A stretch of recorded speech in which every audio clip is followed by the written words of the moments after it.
Hello everyone, and welcome back to my channel. My name is Ellen with Ellen Estelle, and today I'm going to be showing you how I organize my patterns digitally. If you've seen my sewing room tour, then you know that I keep all my sewing patterns in a tall dresser. However, with over 400 patterns, it's hard to know what I have. I've been using Trello to digitally organize my pattern stash to keep track of my makes, what I currently own, and general information about each pattern. So first I'm going to type in Trello.com. That's Trello.com, which brings me to my boards. Now Trello is set up similarly to Pinterest. You have your separate boards, like folders, to keep similar items together. I have two, one for my patterns and one for my fabric. If you click on your board, it will open up and show you the items you have. Within your boards, you have lists. The lists are used to further break down and categorize the cards you have. Each card represents one pattern. So here I'm going to scroll down the dresses category and click on the buttock pattern. If I click on a card, this pop-up will appear. This information is what you can customize with each card. Here I have created labels. I personally chose to make two kinds of labels. One is for the type of fabric, if it's woven or knit, and another is to break down what sizes I have.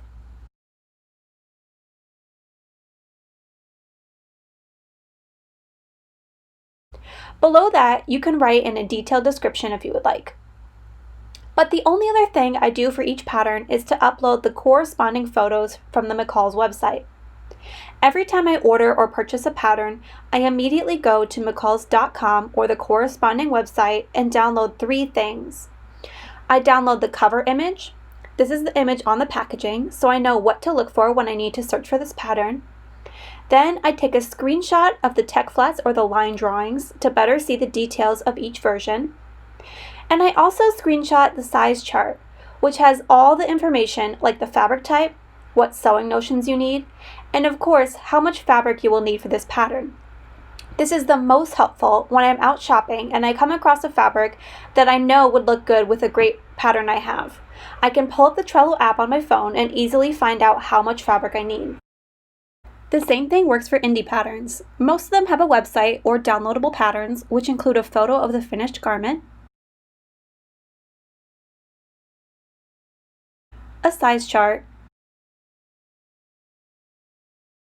and detailed photos or tech flats. So I have my patterns organized by the garment type. I have a list for dresses, tops, jumpsuits, outerwear, men's, lounge and intimates, pants and shorts, skirts, athletic wear, separates, swimsuits, and crafts and extras.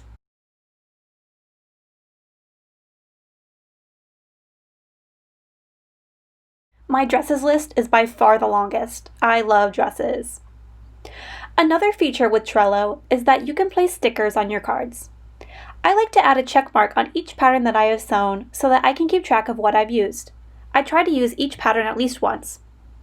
If you go to the upper right corner and click on Show Menu, this bar will appear. From here, you can click on Stickers. They have a variety of stickers to choose from, but the check mark is the first one to appear. You can just click and hold the sticker you want and drag it over to the card and place it. The sticker can be placed anywhere on the card. From the menu, you can also search your cards by the labels that you created, and you can also set deadlines for each card. Say you need to make McCall's M7156 by Friday. You can set that date and Trello will help you keep your projects organized. We are going to click on the pattern and open it up. On the right-hand side, we're going to click on Due Date.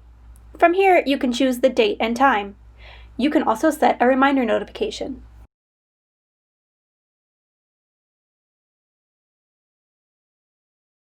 At the top of your Trello page, you have a search bar. From here, you can search for a pattern directly. Say you want to know if you've already purchased the new McCall's Alistair top. Just type it in and Trello will tell you if you've made a card for it or not. Then you can open up the card and see what size you have purchased and all the details to make the garment.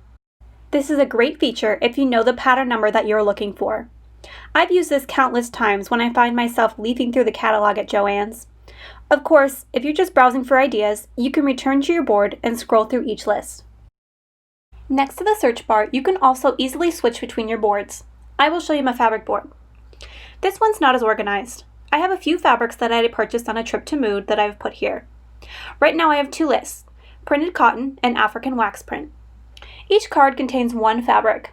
I took a photo of my fabric and added in details like a link to the fabric on mood.com. I also put the amount of fabric in the headline. But if I were to organize this further, I would probably create labels including the yardage, fabric type, color, and even print variety.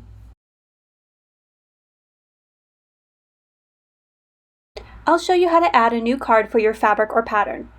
At the bottom of the list, you will see a button with a plus sign that says Add Another Card. Click on this button and it immediately prompts you to name your card. I name mine with the pattern company first, followed by the pattern number. Then press Add Card. Once it's added, click on the new card and it will open up. From here, you can add your labels, and you can also add your photos. Let me show you how I retrieve the photos first. I go to McCall.com and click on the pattern company on the top left corner. From there, I search for the pattern number, and then I click on the pattern. Once you get to the pattern page, scroll down through the list of photos on the left-hand side, and you will find the pattern envelope. Click on the image, and click again to make it appear larger on your screen. Now at this point, if you're on a Mac, you can use two fingers to right-click and select Save Image As. From there, select your location and make sure the format is JPEG, and click Save. Sometimes the images do not save as JPEG. For instance, I'm going to do the tech flat next. So I right-click on this and click Save As. At the bottom, you can see my only two options are GIF or All Files. So I will hit Cancel and go back to the image. From here, I will zoom out to make sure the entire image is in view, and I will screenshot the image from my computer. To do this on a Mac, I hold down the buttons Command, Shift, and 4, and now I can hold and select the image with my cursor to save the screenshot to my desktop.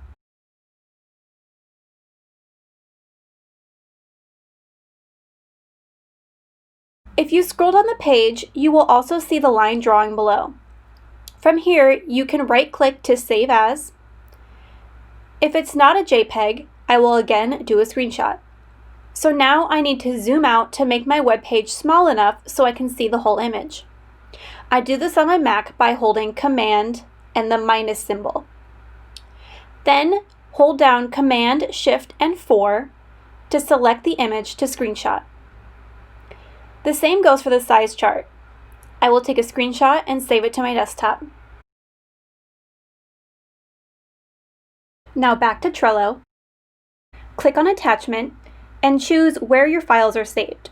I saved mine to my desktop, so I will click on Computer. So I'm going to select the 3 photos that I have for Vogue V1697. Once they are uploaded, you have the option to select your cover image. This is the image that will display in your list. I always select the pattern envelope image. Now your card will look like this. Once you've uploaded your attachments, they are forever saved. You can delete the files that you have on your computer. At the top of each list are 3 little dots. Click on this and you have the option to sort your list. I choose to sort mine alphabetically. Since I title my cards the same, they are grouped together first by pattern company and then sorted numerically by pattern number. Once you've made your card, you can also make changes and move it. If you hover over the right-hand side of the card, a pencil icon will appear. Click on this and several options will appear. These are things that you can quickly change, including moving your card. If you select Move, you can see which board it is in, which list it is under, and what position within the list it is. All of these items can be changed. A cool thing you can do to organize your projects is to put your patterns and fabrics together. Say you want to make this pattern with one of the fabrics in your stash. From here, you can move it to your fabric board, or to keep your pattern board all together and organized, you can move a copy of the pattern. So instead of Move, click on Copy.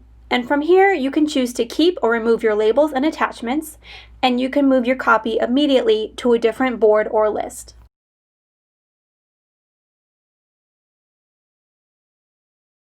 Trello isn't just for new patterns. I also use it to keep track of the older patterns in my stash. For example, I will click on this vintage butterick pattern. I've added labels just the same as the other patterns, but instead of uploading photos from the website, I have scanned in the pattern envelope. I chose to scan in the front with the fashion illustrations so that I know what to look for, and I scanned in the back, which has the tech flats at the top, the fabric types and notions needed, and the size chart. I hope this has been helpful. If you have any questions or suggestions of your own, leave them in the comments below. Be sure to check out Trello.com and download the Trello app to your phone. It's all free to use and so helpful. Be sure to like and subscribe. Until next time.